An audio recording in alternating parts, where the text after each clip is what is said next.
All right, so today I think we'll take a look at seriously, this probably is kind of funny, but,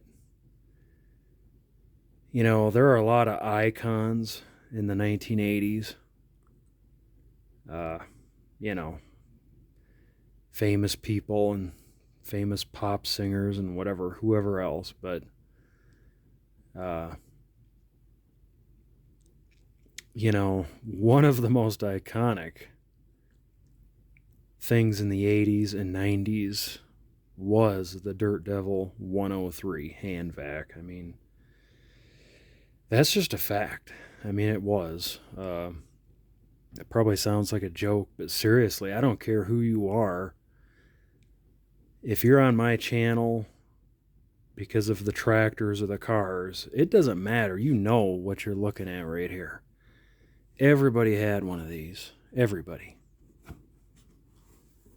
Just that box. You can picture that, as you're going down the aisle at Kmart or something like that back in the 80s or 90s. You know what that thing was. Just about every household had one. Super popular. And for good reason.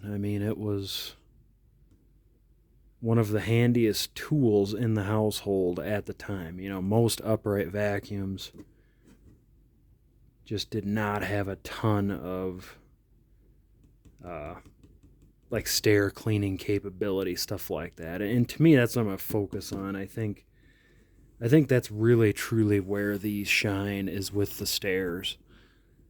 Um, and even today, there still really isn't that great of vacuums for the stairs. So this absolutely, uh, I don't know why they quit making these. They could still be selling these things like hotcakes.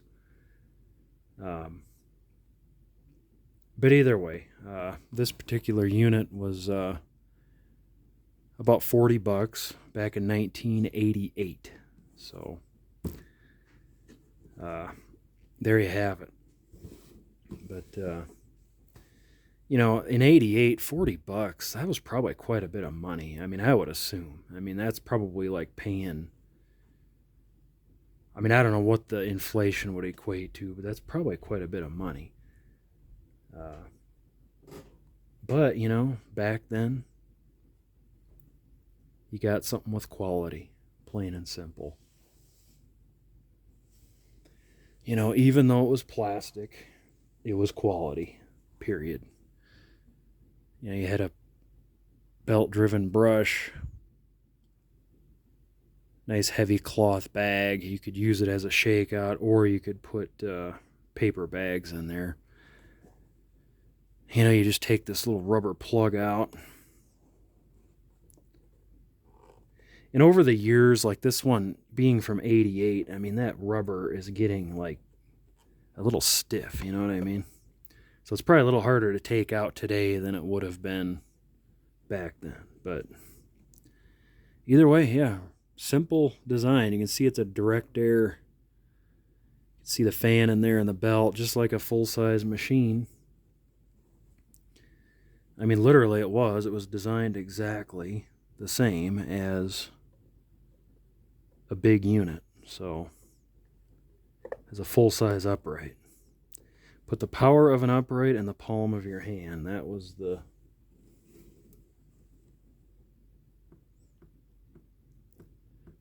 the saying, or whatever you call that. So anyway, it was a beast. You hit the switch and it works. Now the downfall to any of this kind of design, and especially back then, the materials for the fan just weren't the strongest. The technology we have today, we could be building fans that you could send, change and nickels and dimes and stuff through there and it wouldn't break it if we still built these today with the technology we have. But, the industry moved away from direct air, unfortunately. And direct air it just works the best. It's simple and it works.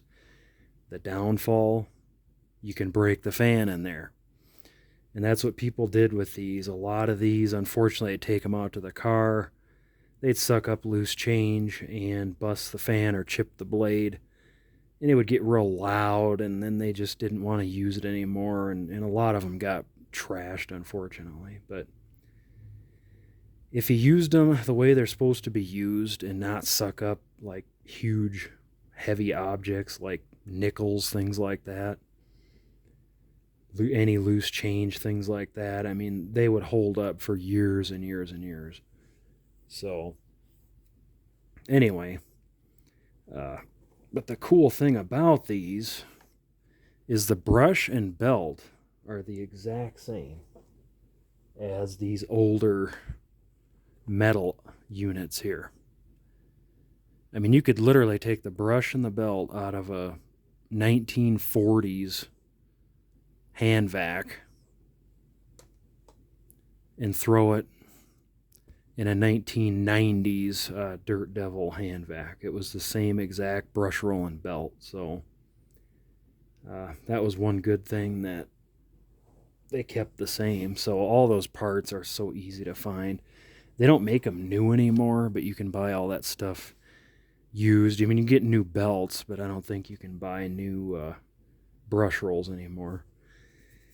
And yeah, the bag on these, if you're looking at buying one of these, seriously, the bottom of the bags wear on these, because people would, again, misuse them, rub them against the carpet, and wear a hole in the bag there. So that's one thing you want to watch out for if you're actually looking at buying a used one. But either way, I'm talking too freaking much as always, but yeah. But yeah, they made some pretty cool stuff. I mean, they were so popular. They even made these black 500 series models. And I don't know if it had something to do with like the Indianapolis 500. Maybe they were sponsoring that or something. I don't know what the deal was, but either way, you could get that as well. Kind of a sporty looking thing, but either way, let's fire this thing up. Enough talking here.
Yeah, pretty simple, not much to it.